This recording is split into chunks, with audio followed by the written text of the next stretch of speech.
Es una guerra entre el PRI y el PAN. Eso ya lo vimos, el choque entre Alito y Marco, pero no solo esa se registra, sino hay una más y es muy fuerte, y es al interior de Acción Nacional. El grupo de los calderonistas está acercándose a Jorge Romero, el cual busca abrirle la puerta a todos estos que se habían ido cuando Márgara y Calderón intentaban crear su propio partido y fracasaron en el intento. Y Ricardo Anaya, por su lado, está intentando frenar esto. El día de ayer que Ricardo hace una declaración sobre que él pues cree que el pueblo sí debería participar en el tema de la discusión al Poder Judicial, e incluso que los mismos ministros fueran sometidos al voto popular. Es decir, pues coincide Anaya con lo que dice la reforma al Poder Judicial. Vamos a escucharlo porque hubo respuesta de Márgara Zavala. Creo que la oposición se está equivocando, está mordiendo el anzuelo al rechazar la participación del pueblo. Claro que necesitamos más pueblo en materia de justicia. En muchos países del mundo, los jurados populares determinan si la persona es culpable o es inocente. Necesitamos la participación de la gente. Ese es un falso dilema y creo que la oposición se equivoca cuando rechaza la participación del pueblo y la participación de la gente. Sí a una reforma judicial, pero no a una reforma judicial que está diseñada para controlar el Poder Judicial. Senador, por último, creo que la oposición... Ponlo. A esto puso Juan Ignacio Zavala, hermano de Márgara. La oposición se equivoca, dice el senador. ¿Y qué es él? ¿Observador de la ONU? ¿El senador que le falta a Morena? Lo que es claro que la oposición se equivocó cuando fue candidato, y ahora que lo hicieron senador volverá a dividir con su arrogancia lo poco que queda. Y es que esto lo pone Juan Ignacio Zavala y lo retuitea Margarita Zavala. Hoy llega este señor Ricardo Anaya a entrevista con Azucena Oresti y es cuestionado sobre esta guerra entre panistas. A ver, ¿qué quisiste decir? Porque ya te decía yo, Juan Ignacio Zavala, andan enojados. Margarita Zavala lo compartió diciendo que es claro que la oposición se equivocó cuando fuiste candidato y ahora se equivocaron cuando eres senador. Volvió Anaya a dividir con su arrogancia lo poco que queda. Mira, Azucena, dice el refrán popular que la verdad no peca, pero incomoda. Yo estoy convencido de que muchos críticos y muchos miembros de la oposición cayeron en la trampa del presidente, volvieron a caer en su juego, volvieron a morder el anzuelo. Mira, el presidente es como un mago que les mueve la mano derecha para captar su atención, pero les está haciendo el truco con la izquierda. El truco es justamente decir si estás a favor o en contra de que el pueblo participe. Ese es el debate que el presidente quiere. Y claro, si tú lo que haces es ver la mañanera, pues te enganchas en ese debate. Pero si te tomas la molestia de leer el dictamen, que tiene 284 páginas, y entiendes lo que estas personas pretenden poner en la Constitución, te das cuenta que el truco, la trampa, el embuste, no está en si vota o no vota el pueblo. El truco, la trampa, el embuste está en otros 3 lugares y te voy a decir cuáles son. Primer lugar donde está la trampa, la preselección.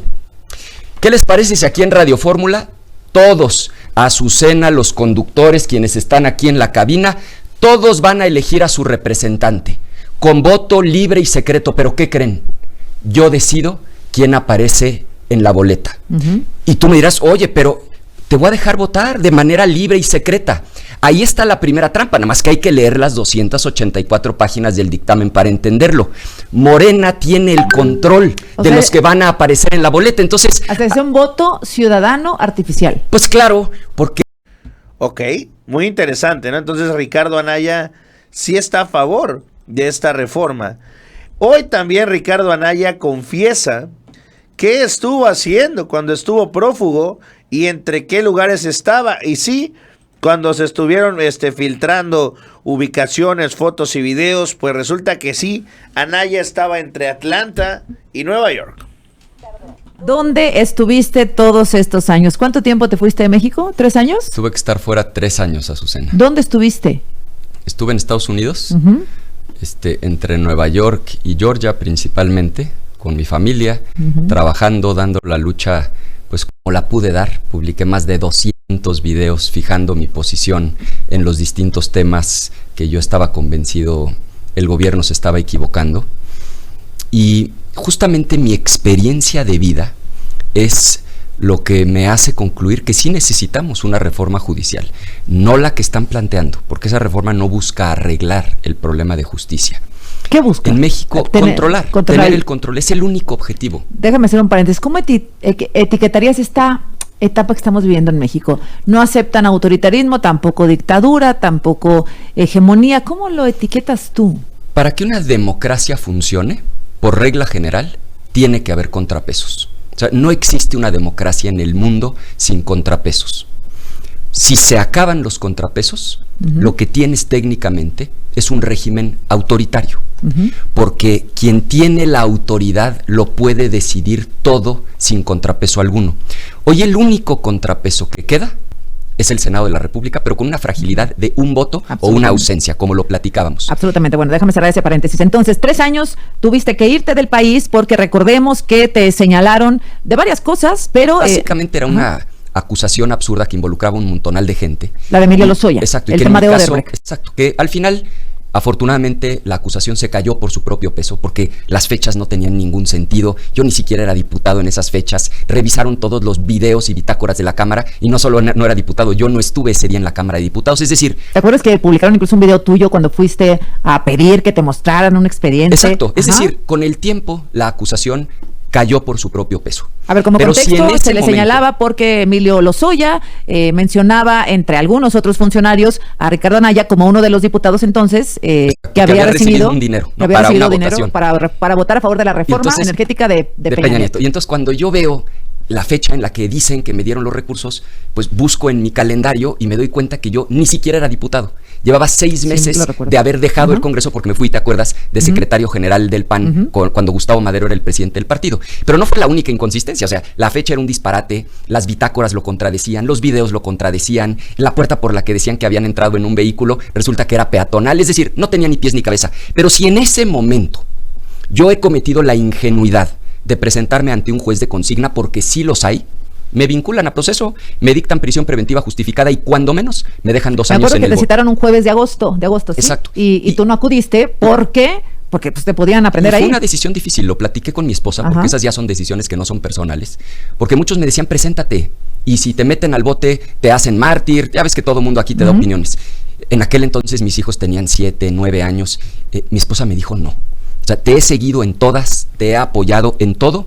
Está muy bien que te dediques a la política, pero también eres padre de familia, tienes una responsabilidad como papá, como esposo, y tienes que salvaguardar tu libertad en lo que logras demostrar que esto es un absoluto disparate. Afortunadamente, así fueron las cosas. Son ciclos, Azucena. Nunca hubo una orden de aprehensión en tu contra por parte de la Fiscalía General de la República.